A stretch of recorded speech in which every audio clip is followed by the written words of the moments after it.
Bismillahirrahmanirrahim. Assalamualaikum warahmatullahi wabarakatuh. Halo anak-anak, perkenalkan, nama Ibu Rifna Hasanah. Ibu mengajar di SMP Negeri 1 Serangbaru, Kabupaten Bekasi. Kali ini Ibu akan berdongeng kisah Fatimah binti Muhammad Sallallahu Alaihi Wasallam. Selamat mendengarkan. Fatimah merupakan putri bungsu Rasulullah dengan Khadijah. Meskipun lahir di keluarga yang serba ada, Fatimah kecil tidak memiliki ibu susu seperti layaknya anak-anak suku Quraisy saat itu. Ibundanya sendiri, Khadijah, yang menyusui Fatimah kecil. Selain dekat dengan ibundanya, Fatimah juga dekat dengan Rasulullah ayahandanya. Bahkan Rasulullah pernah berkata, "Fatimah adalah darah dagingku. Apa yang menyusahkannya juga menyusahkanku, dan apa yang mengganggunya juga menggangguku." Hadis riwayat Ibnu Abdil Bar. Ketika Fatimah berusia 5 tahun, peristiwa pengangkatan Nabi Muhammad terjadi. Sejak saat itu, kehidupan Fatimah berubah total. Namun, karena usianya yang masih kecil, Fatimah belum paham seberapa sulitnya hidup kaum muslimin saat itu. Namun, semakin hari dia semakin paham bahwa banyak orang yang membenci ayah serta ibunya. Banyak orang yang dulu bekerja dengan mereka, akrab dengan mereka, kini semuanya menjauh. Bahkan paman dan keluarganya sendiri pun memusuhi ayahnya. Suatu ketika, Fatimah kecil melihat orang-orang menaruh kotoran unta saat ayahnya sedang sholat. Rasulullah tetap sujud dan tidak mengangkat kepalanya ketika merasakan kotoran ditaruh di punggung serta pundaknya. Fatimah kecil menangis melihatnya. Dia bergegas menghampiri ayahnya dan membersihkan kotoran itu. Dia merasa kesal saat orang-orang jahat itu justru tertawa gembira. Semakin hari, kekejaman kaum Quraisy semakin meningkat. Mereka mengucilkan, mencela, berbuat kasar, hingga memboikot seluruh kegiatan kaum muslimin, mengakibatkan kaum muslimin jatuh dalam kemiskinan. Tidak terkecuali keluarga Rasulullah. Harta Khadijah habis untuk membiayai perjuangan menegakkan Islam, sehingga Fatimah kecil pun sudah terbiasa hidup sederhana sejak kecil.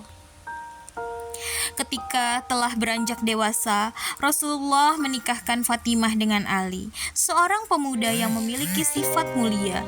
Dia merupakan sepupu Rasulullah sendiri. Setelah menikah, Fatimah tinggal di rumah suaminya. Rumah itu sungguh sederhana, tidak ada perabot apapun. Jarak rumah Fatimah dan rumah ayahnya sangatlah jauh. Hal ini membuat Fatimah tidak bisa terlalu sering mengunjungi ayahnya. Dia juga tidak bisa terlalu sering mengikuti semua kegiatan ayahnya. Meski demikian, Fatimah tetap patuh. Saat suaminya pergi, dia akan menjaga rumah dengan baik. Setelah Khadijah, istri tercinta, wafat dan Fatimah, anak perempuannya, tinggal begitu jauh, Rasulullah merasa sedih dan kesepian. Rasulullah berencana untuk memberikan Ali dan Fatimah rumah yang lebih dekat.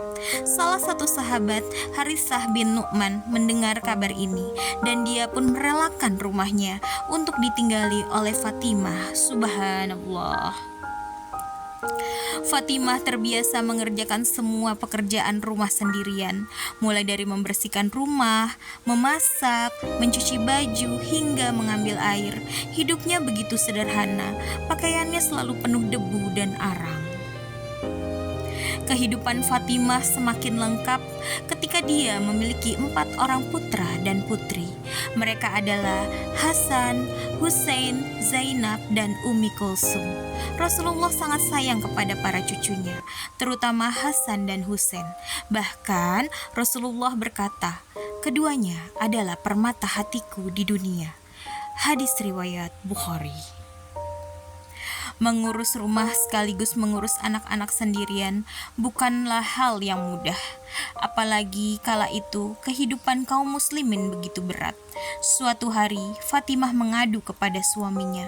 Saat itu Fatimah berpikir, bagaimana kalau kita meminta kepada Rasulullah 1 tawanan perang sebagai pembantu?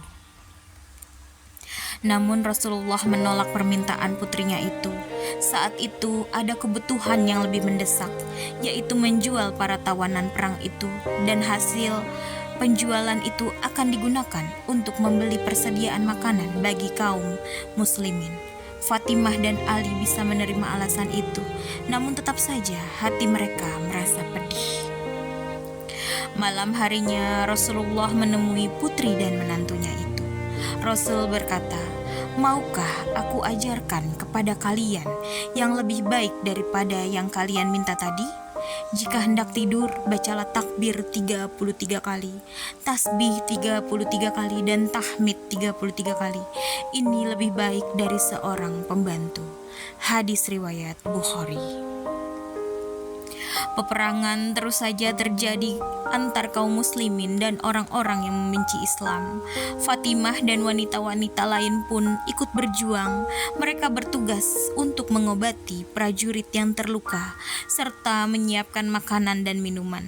Dalam perang Uhud, hati Fatimah pilu kala dia harus merawat tubuh ayahnya yang terluka.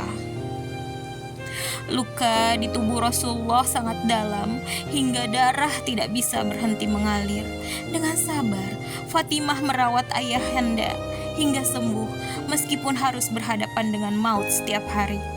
Fatimah tidak pernah takut. Dia terus berjuang bersama ayah, suami, dan semua kaum muslimin lainnya. Suatu hari Rasulullah sakit parah hingga tidak bisa bergerak. Fatimah pun menjenguk ayahnya.